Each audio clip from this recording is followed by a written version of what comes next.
And Gareth Hamilton is the best boy and shares the Jago Cup for the arts subjects.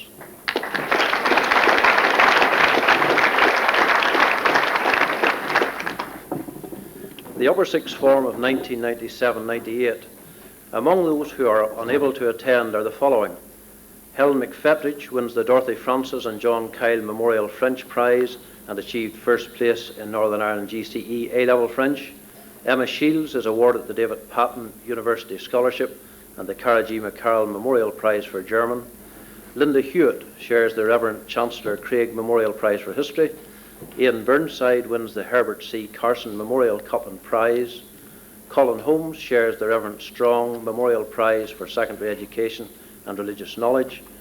Peter Lockridge is awarded the Elizabeth Davison Memorial University Scholarship, and Paul McElroy is awarded the Jane L. Fullerton Memorial University Scholarship, the Gaston University Engineering Scholarship, and the Hill Gaston Memorial Prize for Mathematics.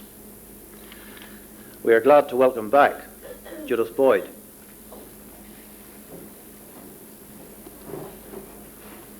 Judith Ellis.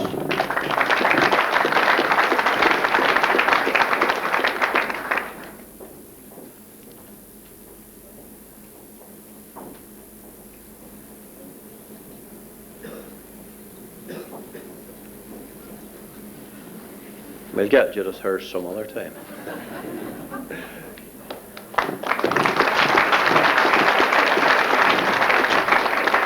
Sarah Farter.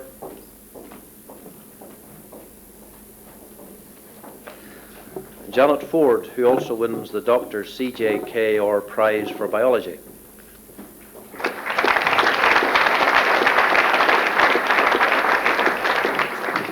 Laura Gordon.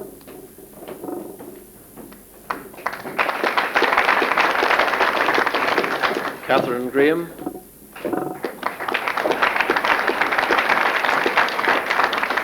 Alison Hewitt.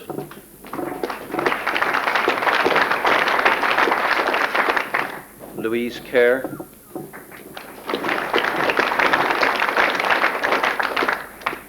Andrea Lowe.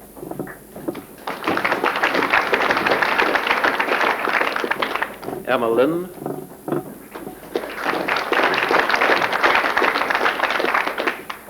Amy McConnell, who also wins the Livingstone Cup for A-Level Music.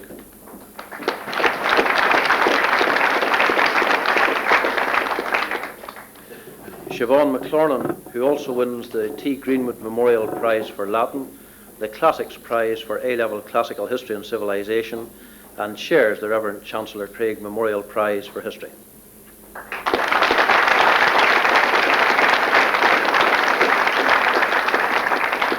Joanne McMullen.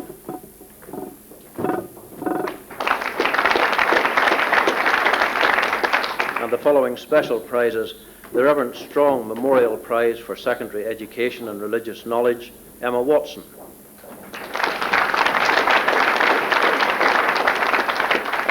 The Anne Liggett Home Economics Cup, Ruth McNeil.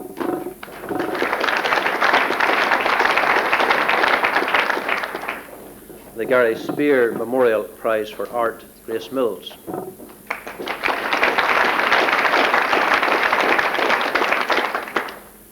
The Paul Hetherington Memorial Cup, Jessica Delargy.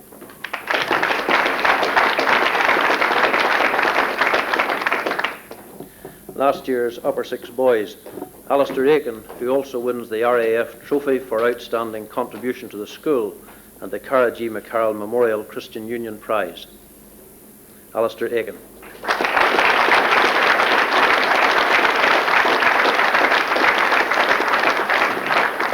Darren Alexander.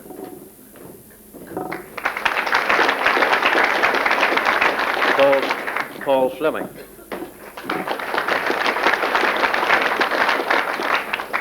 Stephen Gordon.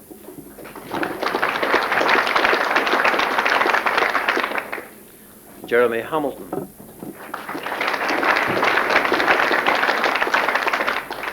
William Johnson.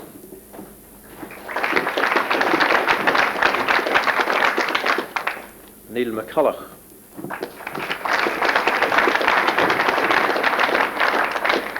Andrew McKinney.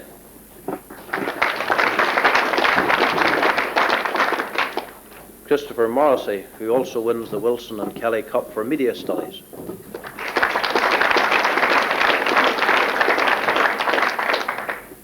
Graham Murray.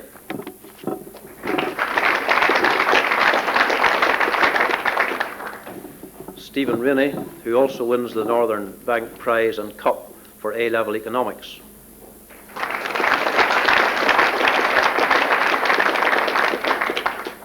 David Steele.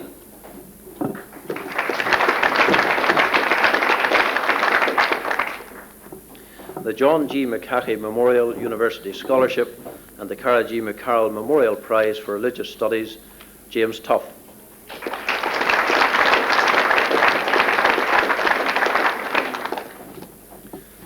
The Fullerton Form Prizes, the Best Girl in the Form, the Andrew and Gwendolyn M. Watt Memorial University Scholarship, the W. Preston Prize for Geography, and first place in Northern Ireland in A-level Geography, Julie Rogers.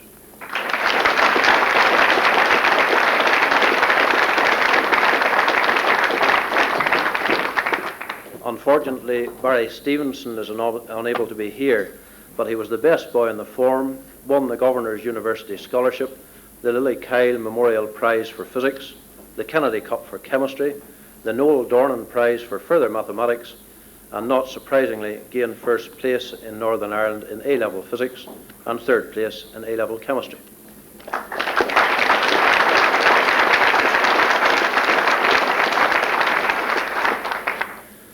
The Ballymena Academy Old Pupils Association medallions are presented to pupils who have performed with outstanding distinction in a school activity. Peter Bankhead.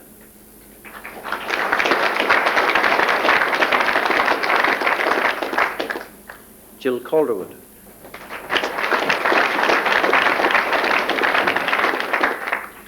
Pamela Kinghorn.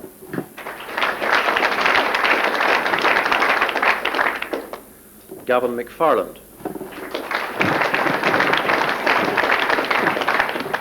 Sarah McMaster.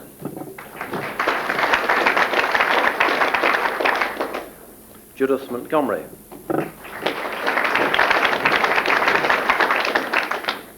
Pamela Orr.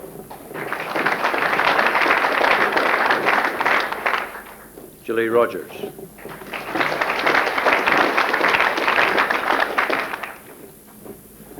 And finally, the Fullerton medallions awarded to the head girl and head boy, Emma Miller.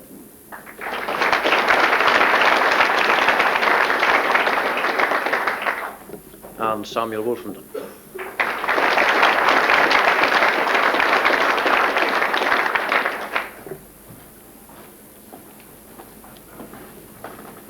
Thank you very much indeed, Lady Alderdice. And now I would invite Lord Alderdice to address us. Lord Alderdice.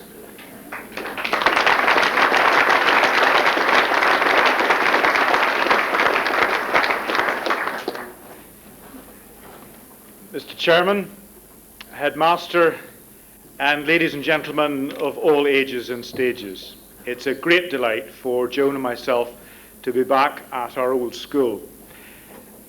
Some things haven't changed very much. The names of quite a lot of the prize winners haven't changed, just the generations.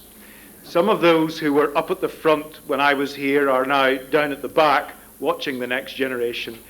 And I'm afraid we have to admit, folks, although a lot of old pupils come back and say how good things were in their day, and they were in a modest sort of fashion, when you see that staggering array of awards, particularly at GCE and GCSE level, they are absolutely magnificent, and you've done far better than most of us ever did at your stage. Hearty congratulations to you, to the staff, to the governors, to the parents who have backed them, but particularly to those who have had such magnificent achievements. Hearty congratulations, tremendous.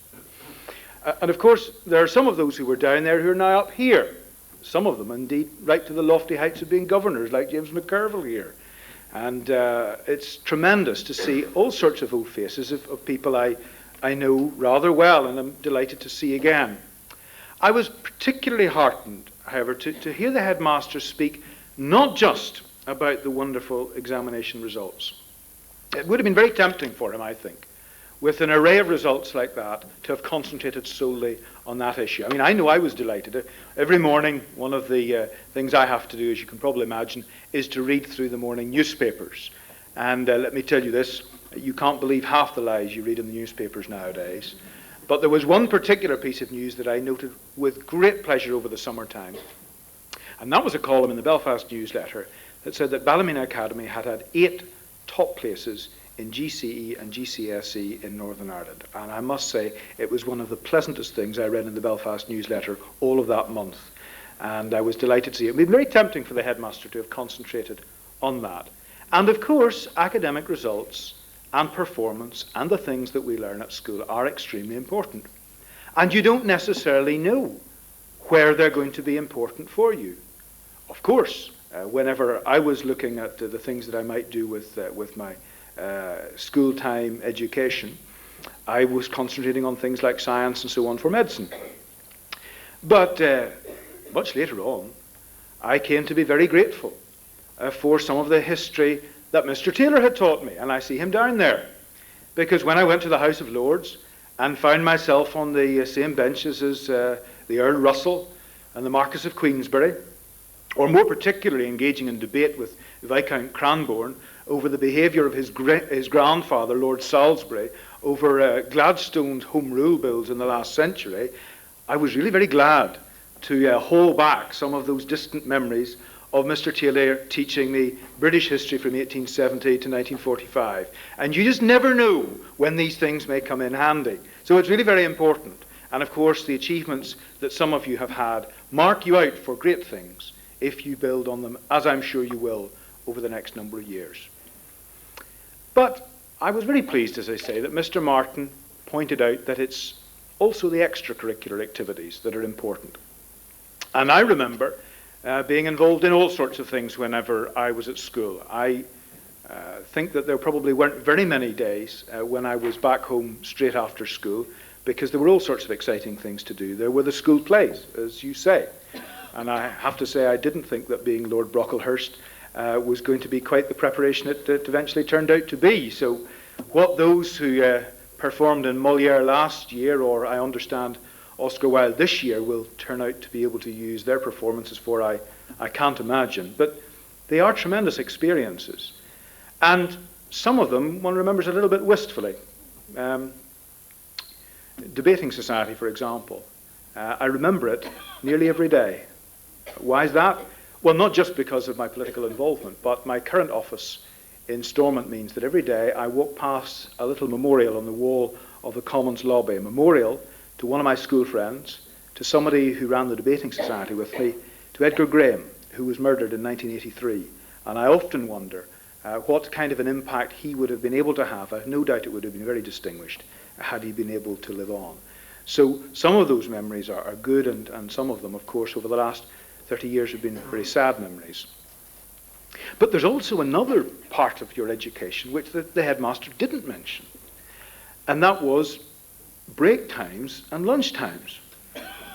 And actually, probably the most important things that happened to me at school happened to me at break time and lunch time, because, and some of the teachers will remember this, people like Mr. Livingstone and Mr. Kennedy here, will remember that if they went over a little bit their time, there was a certain young lady who was standing around in the corridor at lunchtime and break time, or if they didn't go over their time and Joan's teachers went over their time, I was standing out in the corridor waiting for her, because Joan and I met each other when we were at school. And despite all the extremely important impact that the teaching and education had, and the wonderful experiences which I found myself building upon in extracurricular activities, there's no doubt in my mind that the most important influence Ballymena Academy ever left on me was my lovely wife. And I'm very delighted that both of us are able to be back here at Ballymena Academy today.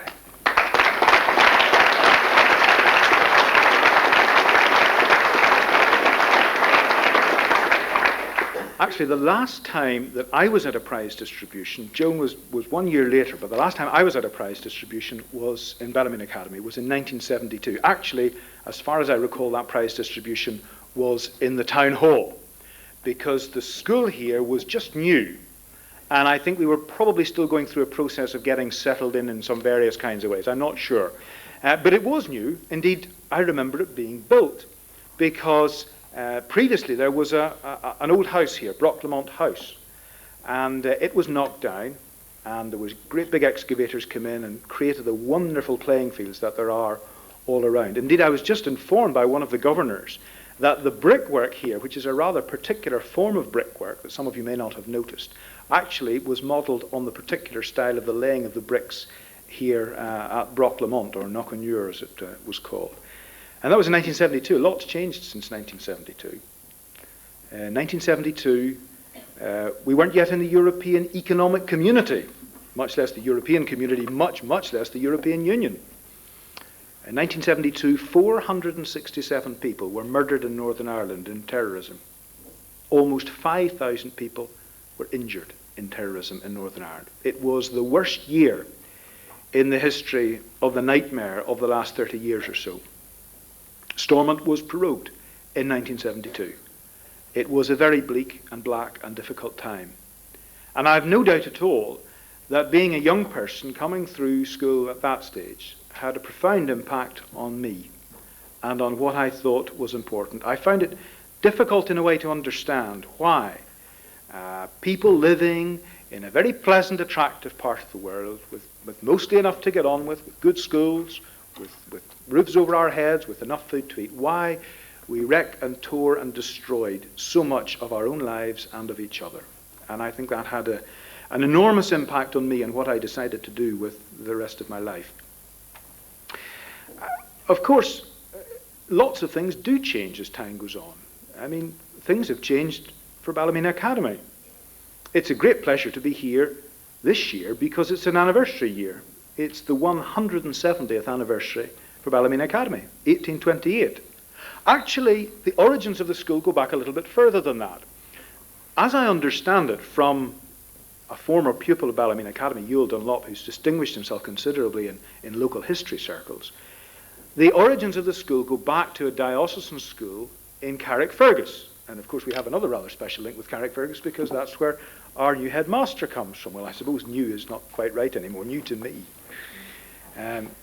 But that's where it started, in Carrickfergus. I don't think it was very successful, though, in terms of numbers and academic performance and so on. And in 1828, they decided to move to Ballymena. And they purchased an Irish acre of land. And that's why if you look at the badge on your blazers, you'll see that in the centre of the coat of arms, there's a long oblong strip. It's red on your badges, but it's blue on the coat of arms. And as I understand it, or have always understood it, that was put there as a heraldic emblem of the Irish acre which was purchased in 1828 from William Adair, and upon which the Thomas Street site of the school was built. And it was there for a long time. And then, with very considerable vision, in the 1960s, it was decided by the Board of Governors then to move to the site here. There have been a lot of developments over the years, going back to the history again. The school was founded in 1828, I think was actually started about 1830. But in 1869, the Irish Anglican Church was disestablished, and since this was built as a diocesan school, then there was going to be a problem in surviving.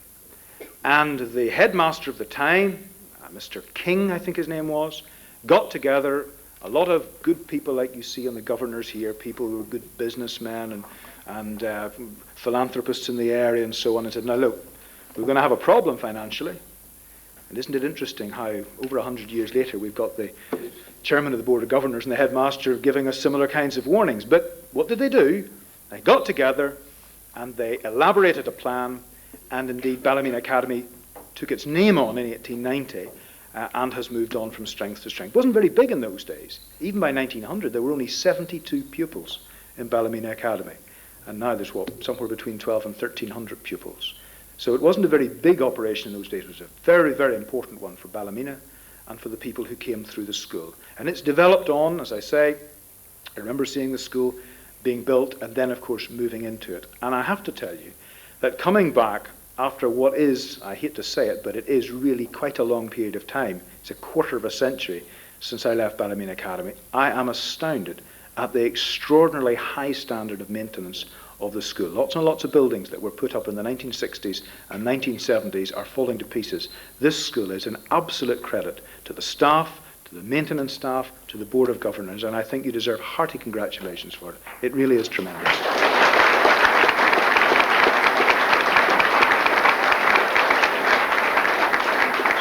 So things have changed for the school. It's changed its place. It's moved around, it's grown, it's developed. The property has changed. And of course, during that time, all sorts of things have changed about the way society works. The politics have changed. When the school was established in 1828, it was before the 1832 Reform Act, when vote really began to become a possibility for any ordinary people at all. The House of Lords still regrets that to some extent. But it was a very important move in development. In the 1840s with the famine, right through to, of course, the beginning of this century with partition and the changes that made. And then more recently, the development of the European Union, and goodness knows what will happen over the next 20 or 30 or 40 years. The one thing you can be sure of is there will be changes, enormous changes, out of all recognition. And of course, life has changed hugely as well. If you had started off 20, 30, 40 years ago and said, I'm going to be a watchmaker, that's what I'm going to do, I'm going to train myself in that way, and I'm going to be able to make these lovely little wheels and springs and really make it go. Well, it would be all very nice, but you'd be out of a job now. What with quartz machines and so on, it's all changed. Now, it's not so much a question of looking forward to being a postman, it's all email and internet and so on. All sorts of enormous changes taking place. But that could be a bit scary, a bit worrying, if it was all just change. But there are some things that don't change so much. I mean, politically, 1972, Edward Heath was in the House of Commons. Edward Heath is still in the House of Commons, and he's still a bit grumpy. That hasn't changed very much. And then the organisation of the school. 1972, Sam Stockman was the bursar of Ballymena Academy. Indeed, if I remember correctly, he was being welcomed as the bursar at that stage. And I understand that he has intentions perhaps over the next while to move on. But I think that's a tremendous piece of stability that's been given to the school over all of those years. And then you just need to look at some of the teachers that are up here. I mean, Mr. Livingstone, Mr. Kennedy, Miss Taylor, Mr. McGuckin, Mr. Simpson. I was going to say they haven't changed much. Well, they haven't changed that much, really. A tremendous stability that's been given to the school over those years. And there are some political similarities too, you know. I mean, I suppose part of the reason that I'm here is because I'm the current occupant of the Speaker's chair in the Northern Ireland Assembly. I can't tell you how long I'll be there for. I'm here this week anyway. Next week it might be quite a different matter. But you might be surprised to know that I'm not the first Speaker in terms of Northern Ireland that came from Ballymena. Because the first Speaker of the Northern Ireland Parliament, Sir Hugh O'Neill, came from Cleggan Lodge outside Brashane. And he was the Speaker of the Northern Ireland Parliament from 1921 to 1929. And he became Lord Rathcavan. And you'll know that that's a townland not very far away from Ballymena. And his son, the second Baron Rathcavan, became the first leader of the Alliance Party, Phelim O'Neill. And the third Baron Rathcavan sits on the crossbenches in the House of Lords. Hugh O'Neill was his name, and he now sits as the third Baron Rathcavan in the House of Lords, and I see him on a very regular basis. So it's interesting, some of the continuities that there are. And indeed, when it comes to inviting along somebody to speak at a prize day, it's an old pupil of Ballymena Academy, and indeed it's a former president of the Bible Union in Ballymena Academy, just as it was in 1972, when the Reverend Professor Finlay Holmes, a former pupil and a former president of the Bible Union in Ballymena Academy, was invited along to speak. Well, he spoke about exactly the same thing that I'm speaking about and I'm going to speak about. Because he pointed out that there are some things that it's important that don't change. I mentioned to you the coat of arms on your blazer, and of course you'll all know very well that at the bottom of it there's a motto. The motto is Tenax Propositae, tenacious of purpose, steadfast of purpose. Or as William Maul, who was the headmaster some long time ago, used to say, get a purpose and stick to it. Now, that's a very important principle. It's been the motto for a very long time, and it will continue to be without a doubt. Because while all sorts of things may change, it is rather important that there's something that is steady and clear for you. When I went to the House of Lords, one of the things that becomes available for you is you can have your own coat of arms. And I was asked what motto I would decide to choose. And the motto I chose was one that I think probably expressed what I'd been struggling to try to do since I left school. Bene qui pacifici. Blessed are the peacemakers. Because as I say to you, whenever I was at school, things were really beginning to bubble up into quite a lot of turmoil in Northern Ireland. Of course, a lot of turmoil was going on in the whole of the world. In 1968, there were civil rights marches, not just in Northern Ireland, but in France, and Germany, and Japan, the United States of America, all across Britain, and so on. And did you know there were even marches at Ballymena Academy? There were. Because there was a bit of a row between the pupils and the headmaster of the time. And the pupils held a protest meeting at the bus station and walked up to the school. But just in case any of you think it was a good idea, the headmaster had the last laugh on them. But that was the spirit of the age, of change, radicalism, new ideas, a bit of throwing to the side of authority, sometimes in a good way and sometimes perhaps less so. But it certainly was a time when young people like me began to wonder if there wasn't some way of resolving problems without tearing ourselves apart. And I suppose the kind of purpose or principle that I gave to myself was to try to address that sort of issue. Whether it was in psychiatry, trying to help people heal conflicts inside themselves, with one part of themselves tearing away at another part to heal that conflict, or whether it was within marriages, people pulling themselves, or within families, or within groups of people, or within a community as a whole. And of course, there's no point in trying to deal with another community until you've looked at your own. And hopefully, perhaps it may be that we can learn something of what we have done in the last few years, and hopefully we can build upon it, and hopefully we can contribute it to other places, because that's the secret of things. Not just making all the achievements that you're making, not even making an achievement in our own province if we are able to in terms of peace, but having something out of that to give to others, to give to the rest of the world. That's what makes it really worthwhile. And you have an enormous amount to give. Things will change for you. There's no doubt about that. The school and its place has changed. Carrickfergus, Thomas Street to here, and goodness knows what the future may hold. And where you live and where you are and where you work will undoubtedly, for very many of you, change a great deal in the next number of years. Your practice will change. Teaching practice now and running a school is such an enormously different thing from it used to be. Can you imagine the difference there was in running a small school with 72 pupils and the kind of burden of responsibility that falls on people like Mr. Martin and Mr. Bill in taking responsibility for an enormous place like this? It's a very different thing. That's changed. Practices, teaching practices have changed. Employment practices have changed. Working practices have changed and will change even more. Professions will change. I started off going into medicine, then into psychiatry, then I trained in psychoanalysis, then I went into politics, and goodness knows what the next few years will mean for myself. I don't know. But I know it's meant change. And the idea that you simply have a profession for life, a career, a business, a piece of academic work you stick with all your days, it's true for some people. But you've got to be ready for things to change in terms of your profession, your place, your practice, the politics of the very country you live in, the jurisdiction. In terms of Europe, all of those things have changed. In a year or so's time, Europe will have a single currency. And it's going to make the most enormous difference to all our lives, whether we're in it or whether we're out. In the middle of all of that, it's critical that there are some things for you that are stable and don't change. And your purpose, the set of principles you have, seems to me, are the key. That's what gives you a rod of iron inside you.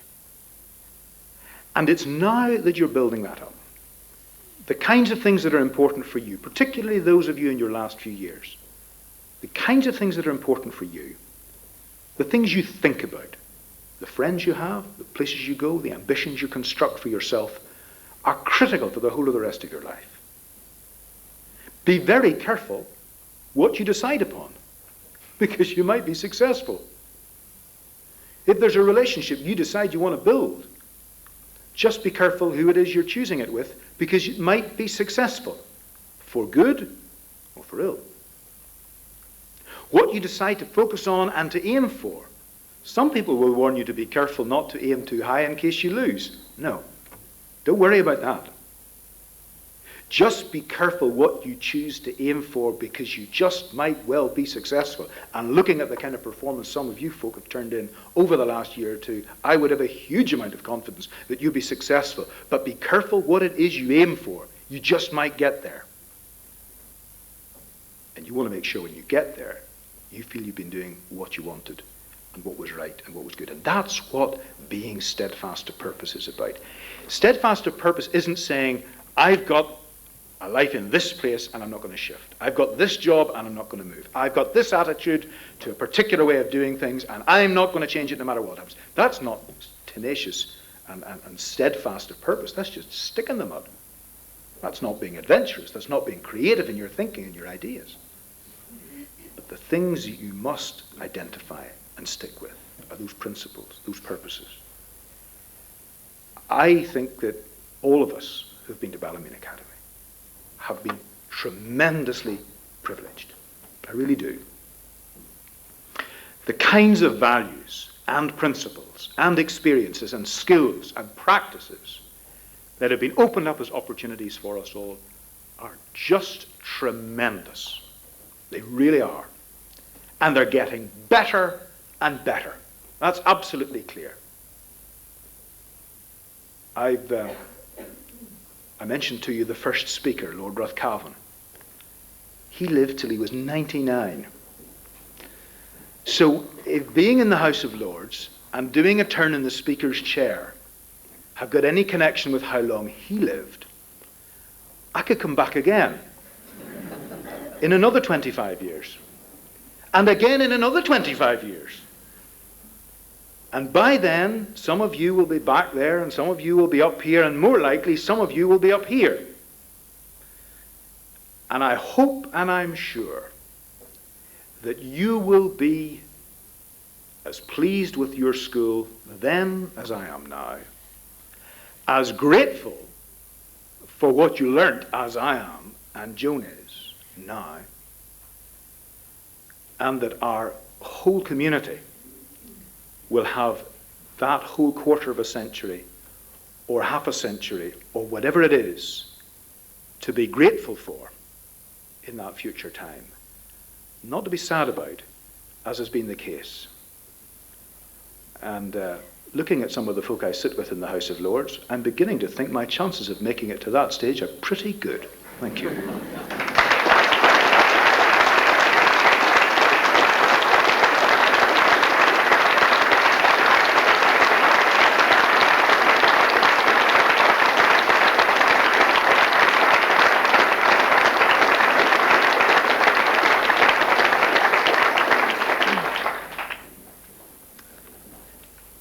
Mr. Chairman, Lord and Lady Alderdice, ladies and gentlemen, and fellow pupils. On behalf of the senior school, it is my privilege to extend to you, Lord Alderdice, our sincere thanks for attending our prize distribution as guest of honour. We are also most grateful to Lady Alderdice for presenting the prizes. While few of us might aspire to a career in the world of politics, your dedication and achievement should serve as an inspiration to all of us, whatever path we choose to follow. This afternoon we have heard some of the details of your illustrious career in politics, your efforts in working towards peace, and of your elevation to the peerage. You have achieved much since 1973, when you left Ballymena Academy, where not only were you deputy head boy, but also made a very significant contribution to the corporate life of the school through your involvement in extracurricular activities. We hope that both of you have enjoyed returning to your old school today as much as we have enjoyed receiving you. I will now ask Emma to second this vote of thanks.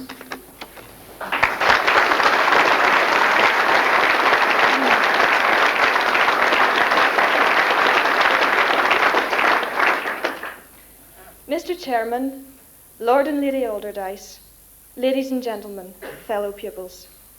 It is both a privilege and an honour to welcome to our prize distribution this afternoon two former pupils who have attained such heights of distinction in their chosen careers. It is my pleasure to reiterate what Samuel has said and to sincerely thank both Lord and Lady Alderdice for taking time to be with us today. I would now ask both of you to accept these gifts as a token of our warm appreciation.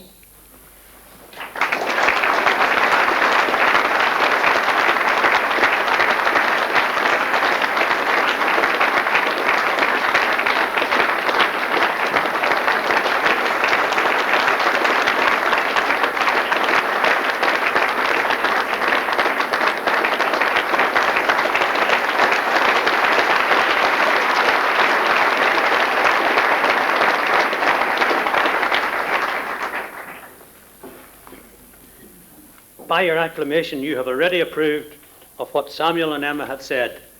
Could I just say to Samuel and Emma, thank you very much indeed.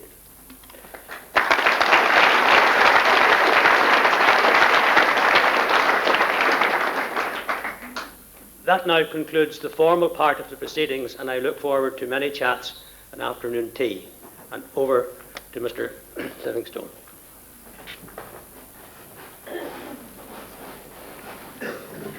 I would ask you to stand, please, while the platform party and members of teaching staff leave the hall.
Thank you very much. As you know, everyone is invited to the dining hall for afternoon tea, and I've been asked to tell you that in the dining hall, pupils will serve you. There's no queuing, and that there are seats available for anyone who would prefer to be seated. Thank you very much.